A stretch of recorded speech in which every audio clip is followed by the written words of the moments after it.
Selamat siang untuk kelas 11 AK. Dari hari Senin kita sudah bertemu sampai ke hari Rabu ini. Sudah begitu banyak mata pelajaran akuntansi yang kalian pelajari ya. Untuk saat ini Miss Ernest akan membahas masalah pelajaran akuntansi keuangan. Akuntansi keuangan itu materinya itu ada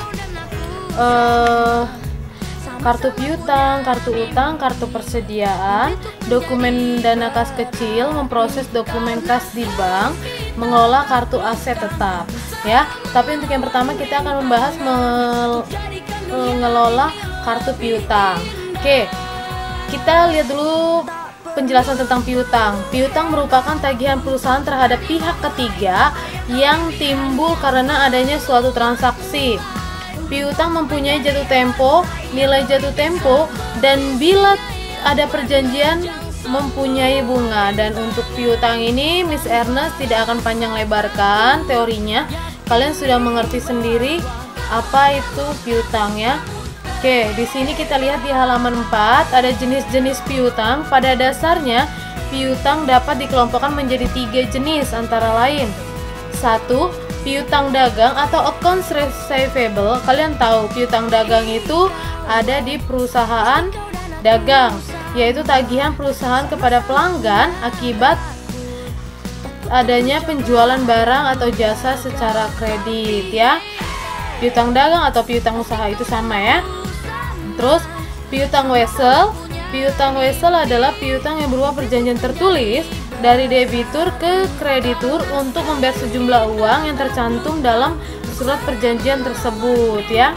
Terus yang ketiga adalah piutang non dagang, piutang kepada pihak lain yang timbul bukan karena penjualan barang jasa secara kredit. Jadi piutang itu bukan timbul karena penjualan barang dan jasa secara kredit ya. Terus itu bentuk-bentuk piutang non dagang adalah beban dibayar di muka, yaitu beban yang sudah dibayar perusahaan tetapi belum diakui sebagai beban pada periode bersangkutan. Dan yang lainnya kalian sudah bisa baca ya. Tugas pokok bagian piutang, lihat di halaman 5. Kegiatan bagian akuntansi yang menyangkut piutang adalah kegiatan administrasi piutang yang dilaksanakan oleh bagian piutang ya. Nah, administrasi piutang merupakan pencatatan data dan informasi yang menyangkut piutang pada setiap debitur secara individual ya. Itu di situ juga kalian bisa baca sendiri. Kalau tentang piutang ini adalah mata pelajaran yang paling mudah.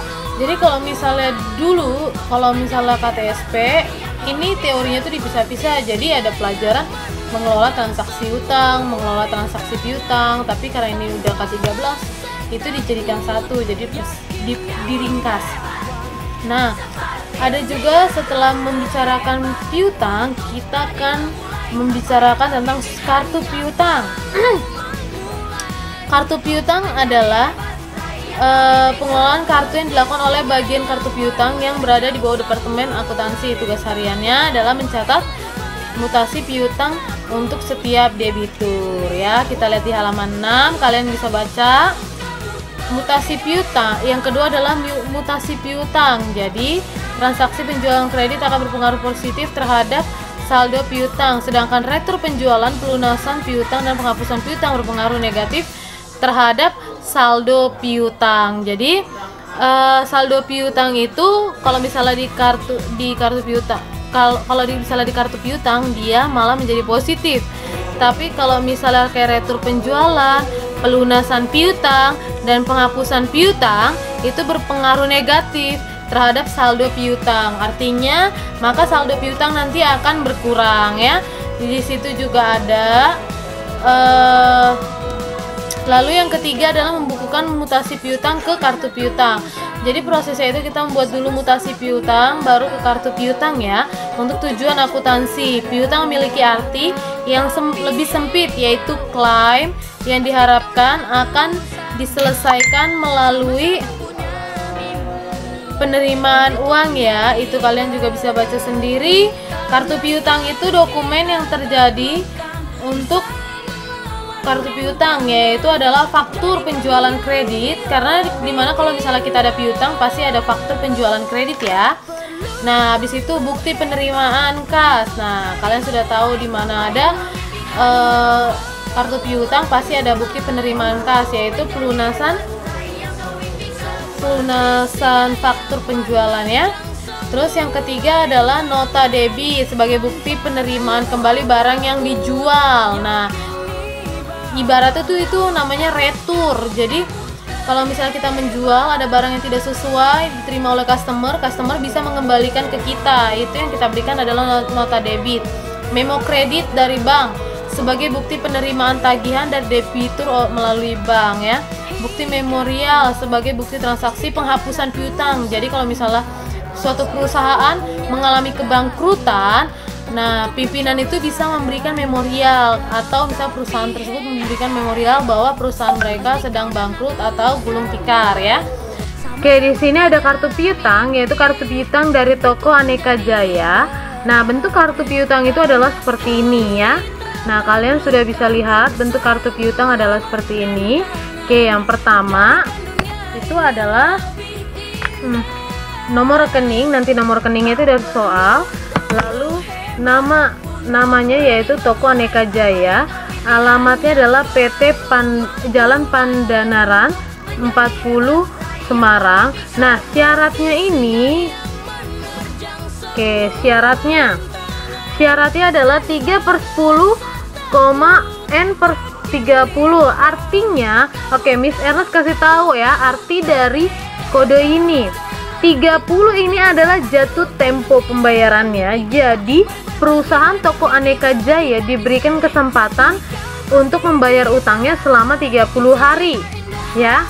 Nah, 3/10 ini artinya adalah jika toko Aneka Jaya membayar utangnya selama 10 hari dari dia melakukan transaksi, dari dia membeli barang sampai 10 hari ke depan, maka dia akan mendapat mendapat diskon yaitu sebesar 3% ya. Jadi artinya 30 ini adalah artinya 30 hari, dan yang ini adalah 10 hari. Jika dia sudah membayar 10 hari, maka dia akan mendapatkan diskon sebesar 3% ya. Nah, batas kreditnya adalah 10 juta ya. Lalu ini adalah transaksinya.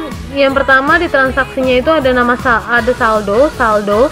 Kalau saldo itu tidak perlu ditaruh di kolom mutasi ya. Tidak perlu ditaruh di kolom mutasi kalau saldo. Nah, maka itu karena dia saldonya 0, maka dia 0 ya.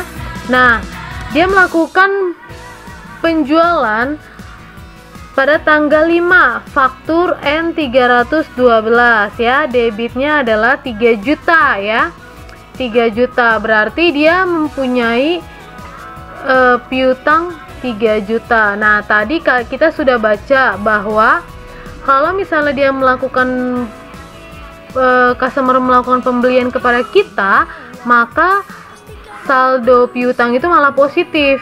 Tapi kalau misalnya dia membayar atau retur ataupun membayar, maka saldo piutang kita negatif ya. Berarti dia letaknya di debit karena dia positif ya. Dia merupakan penjualan secara kredit, dan di saldonya pun ditaruh 3 juta ya. Nah, selanjutnya adalah tanggal 9, bukti nomor 305. Dia berarti membayar 2 juta. Dia membayar 2 juta berarti saldo kartu piutang kita negatif. Berarti 3 juta dikurang 2 juta sama dengan 1 juta. Berarti saldo piutang kita tinggal 1 juta ya. Terus yang selanjutnya adalah tanggal 16, nomor faktur nomor 315 yaitu 5 juta. Berarti kalau misalnya ini kan di debit, dia melakukan penjualan secara kredit, berarti saldo piutang kita positif, yaitu 1 ditambah 5 juta adalah 6 juta ya. Terus ada retur atau ada tagihan nih dari perusahaan, memo kredit nomor 15 ini adalah retur juga ya, memo kredit. Ada memo kredit nomor 15, yaitu adalah 100.000. Berarti ini ditaruh di sini ya, berarti 6 juta dikurangi 100 menjadi 5 juta 100 ya. Nah, untuk sekarang coba kalau misalnya Miss ajarkan, kita masuk ke teori aja dulu ya, materi ya. Kita masuk ke, jangan jauh-jauh dulu, kalian pahami dulu deh. Saya akan menjelaskan dulu kalau misalnya saya menggunakan soal dari buku ya. Kartu piutang ini biasanya akan dipelajari dari kalian kelas 11 sampai kalian nanti kelas 12 ya. Dan kartu piutang ini yang juga akan keluar di uji kompetensi kejuruan. Oke, di sini.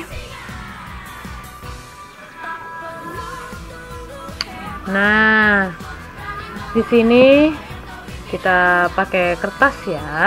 Oke, kita akan uji coba ya. Kita akan uji coba untuk studi kasus 2. Oke, di sini Miss Eros sudah bikin kolom. Nah, kolom ya, kolom. Oke ya. Nah, untuk yang transaksi pertama ini untuk misalnya kita bikin ya. Di sini untuk yang pertama itu adalah toko Advance. Nah, karena di sini nomor rekeningnya nggak ada ya, kalian buat aja ya, toko Advance ya. Ini misalnya ya, kalian tahu yang dasar dulu ya. Misalnya saya bikin 67 nomor rekeningnya, namanya toko Advance.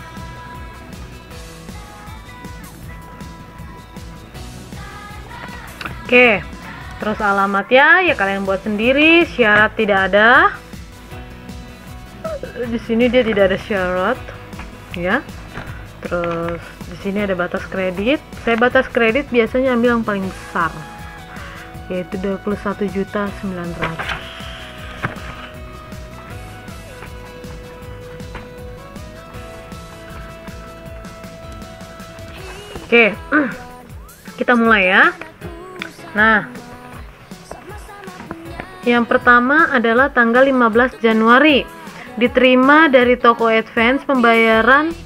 Yang pertama adalah saldo dulu ya, misalnya hampir lupa saldo dulu, yaitu toko Advance ada saldo di tanggal sebesar 21.900.000 ya. Berarti di sini itu bulan Januari. Kita lihat ya, Januari tahun 2017 tanggal 2 ya. Keterangannya adalah saldo.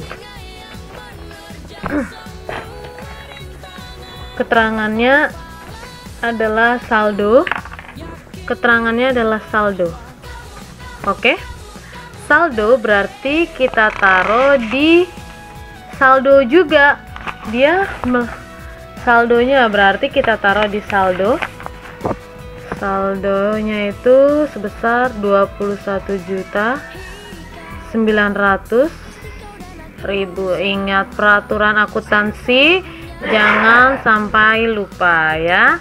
Terus yang selanjutnya adalah tanggal 15 Januari diterima dari toko Advance pembayaran faktur tanggal 10 Desember 2017 sebesar 15 juta. Berarti toko Advance ya melakukan pembayaran.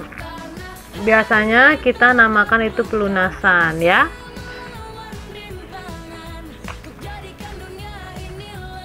Tanggal 15 pelunasan. Tanggal 15 itu pelunasan, berarti kalau pelunasan itu letaknya di kredit karena dia menjadi negatif ya. 15 juta. Ingat peraturan akuntansinya. Berarti 21 juta dikurang 15 juta adalah 6.900.000.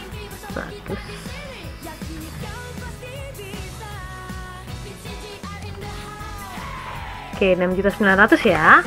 Lalu selanjutnya adalah tanggal 25. Pengadilan menyatakan toko Mataram itu jatuh violet. Itu untuk toko Mataram ya, berarti dia tidak masuk ke dalam buku kartu piutang toko Advance. Yang selanjutnya adalah Herlina, pemilik toko Anugrah, meninggal dunia, diputuskan untuk dihapuskan. Berarti itu untuk toko Anugrah.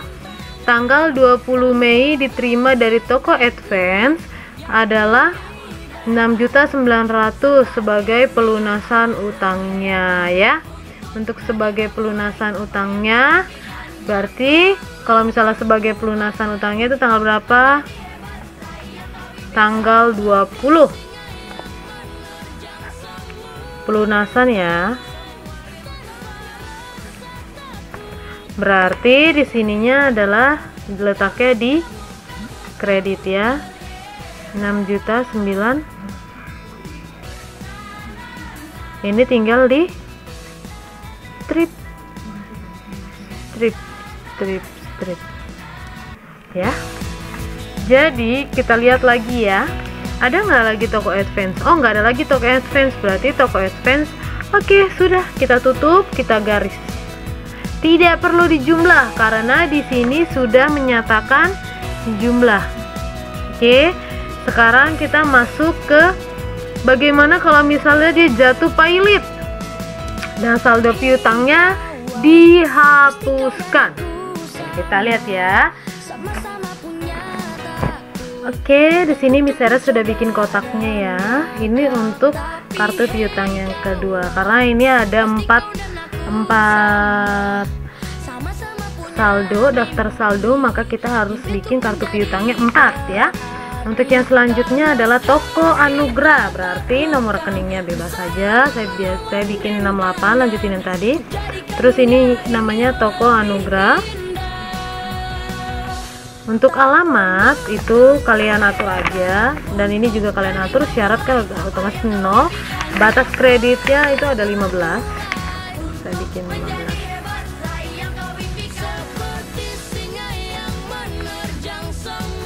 Oke, yang selanjutnya adalah kita baca ya, kita cari yang namanya toko Anugrah. Oh, ada tanggal 20 Maret Herlina, pemilik toko Anugrah, meninggal dunia, diputuskan untuk menghapuskan saldo piutang kepadanya. Nah, namun sebelum membuat itu kita harus membuat saldo piutangnya dulu. Berarti tanggal 2 bulan Januari 2017.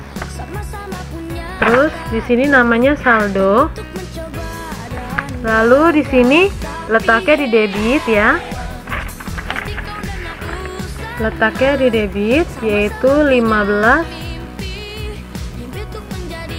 juta. Ingat, jangan sampai lupa. Terus tanggal 20 Maret ini biasa seperti itu, 20 di sini bikin Maret 2017 ya. Nah, Herlina ternyata meninggal dunia, lalu dia minta untuk dihapuskan, berarti kita langsung hapuskan. Berarti di sini adalah penghapusan, namanya penghapusan piutang. Penghapusan piutang. Berarti kita letakkan yaitu di kredit.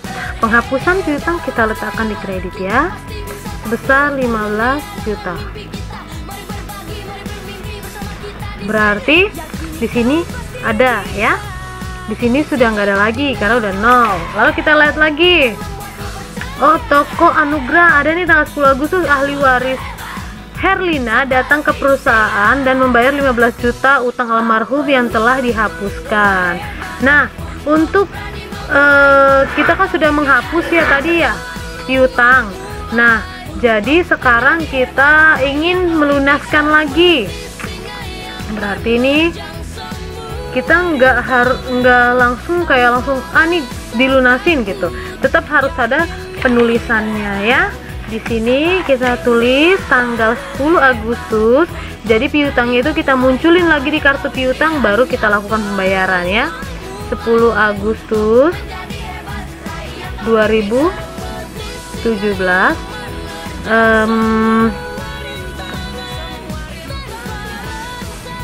Namanya adalah pemunculan kembali biasanya. Yep. Biar lebih enak lah pakai bahasa ini aja, pemunculan kembali piutang.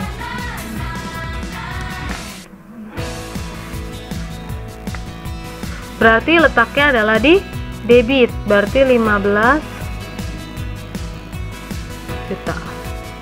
Oke, setelah itu berarti di saldonya kita bikin 15 juta. Berarti terus kita tulis lagi karena dia kan membayar ya. Jadi ini kita tulis 10 Agustus 2017. Berarti ini adalah pelunasan piutang.